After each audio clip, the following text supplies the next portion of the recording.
Hi, my name is Lola from Deco by Lola. Welcome back to my YouTube channel. Yay! Congratulations, by the way. Thank you, thank you.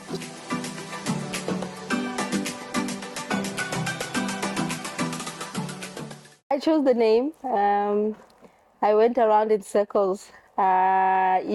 Initially, I named it Glorious Events, and my husband literally bursted out with laughter because my other name is Glory.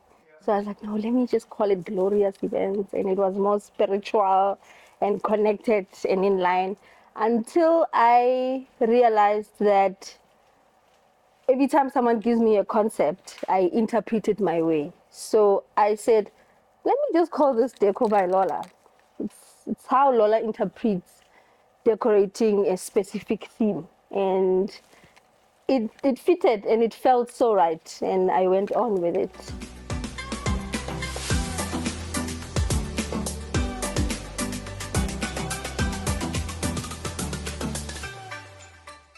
Yes, I do. You need to be able to carry it. You need to be able to carry it. You need to be able to say it to people with ease instead of maybe calling your company Masurufe, Tlakanela, what. So if it has a meaning and it has a connection with you, it's easier to carry, and it's easy also to say it to other people.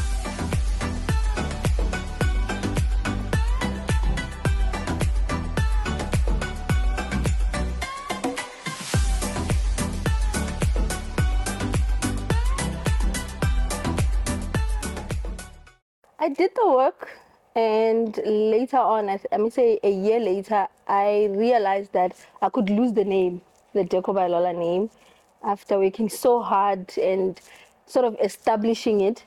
And that's where I realized that I needed to register the company. But before that, I already had a business that was registered, and I was trading as Deco by Lola under that company.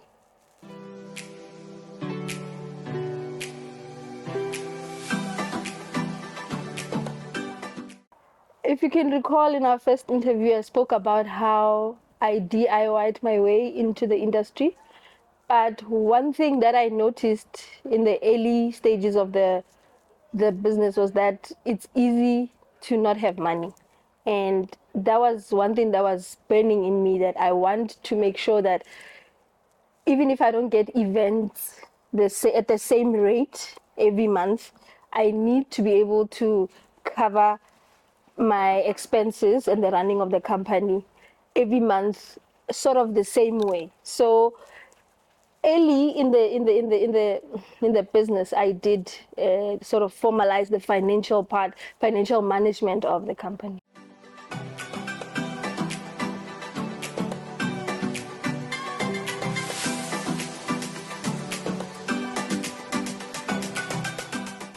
I'm gonna be very honest on this one. I didn't. Honestly speaking, it hit me by surprise that I was actually running a business, and I had to get off my comfort zone and start treating it as a business.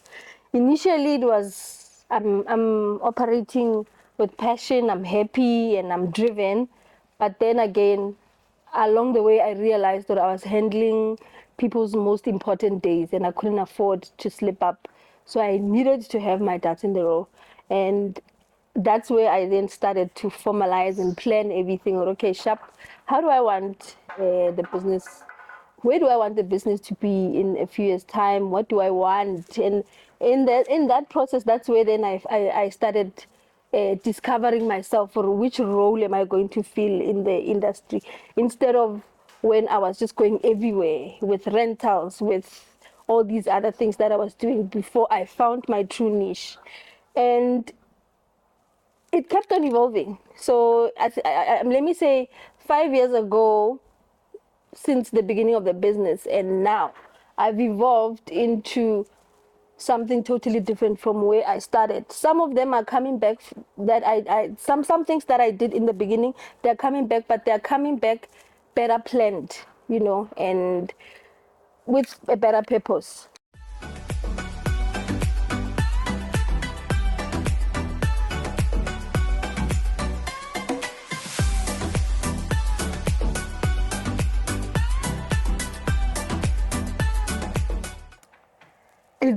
very important because you I realized that I needed about 4 Lolas for me to be able to run the company. And even though it's important, it's difficult to find people that you can train into your culture. Somebody once said this, sorry, in events, it's not about knowing the work because sometimes you are put in a spot where you have to make decisions. You're forced to make spontaneous decisions because events, they throw A, B, C, D at you, you know. So it's very critical. And I also realized along the way that I can't do this on my own anymore. I need someone that can be me in the office, that can be me on site, that can be me on the phone, that can be me on social media. So I needed to spread myself and to get people who can run the show because I can't be, unfortunately, I'm not omnipresent. But it took a long time. It took a very long time. And one thing about this type of a business that it's emotionally draining and abusive. So most people, they tend to leave. They tend to leave, and I think only now I have found an extension of me. I have found two extensions of me. And yeah, I'm happy.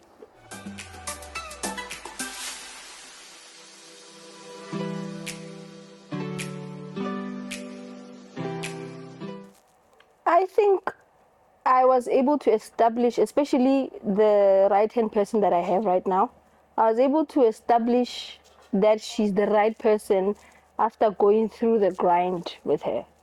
Because like I said, events, they will test you, they will test your patience because you we literally go and build a house for you to have a celebration over a weekend, you know, and so many things come your way, and some of these things, they make you very uncomfortable. One of the things I hate about my job is that sometimes we don't sleep.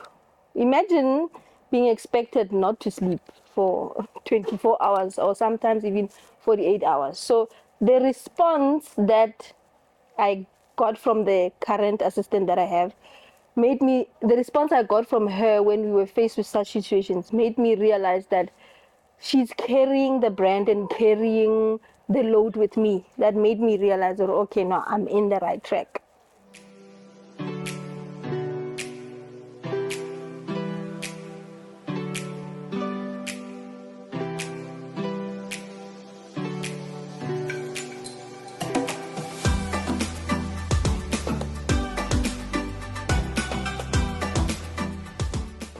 Let me just take you through a journey. I firstly dress up so that I feel good and presentable because I believe a client will buy into your story from how you look. And it shows that you're going to be able to interpret what they're giving you in a beautiful way.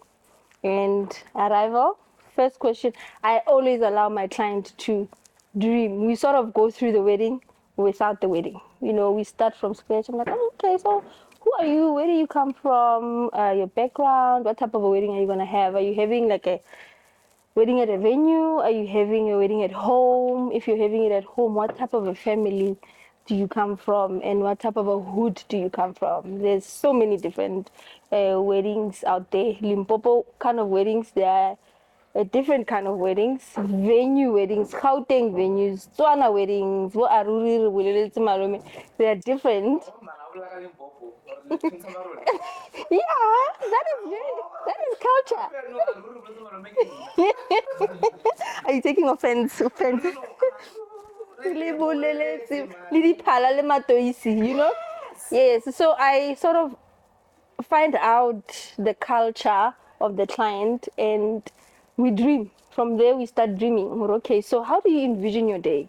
Literally, most of the time after a consultation, I feel like we just went to a wedding and the only thing we left to do is to dance. So we talk about, okay, I want to get out of the house and I want my people to be eating spato while I'm getting dressed or getting my makeup. I'm gonna wear my petty regalia, go out, come and then come back and wear my white dress. So all of those things, they help with the journey of consulting with a client.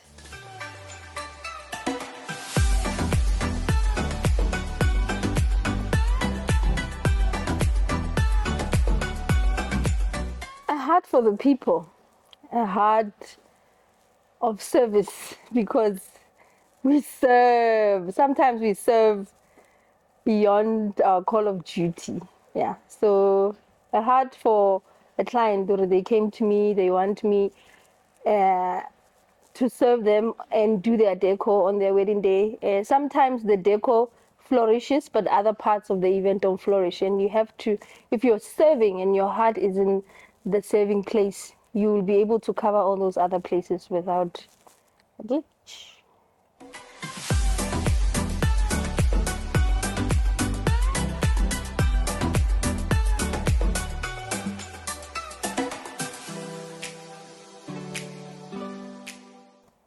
I would say start. Start and work hard at it and allow yourself to grow. Just know that when the business tells you it's time to grow, it's time to expand, go with it.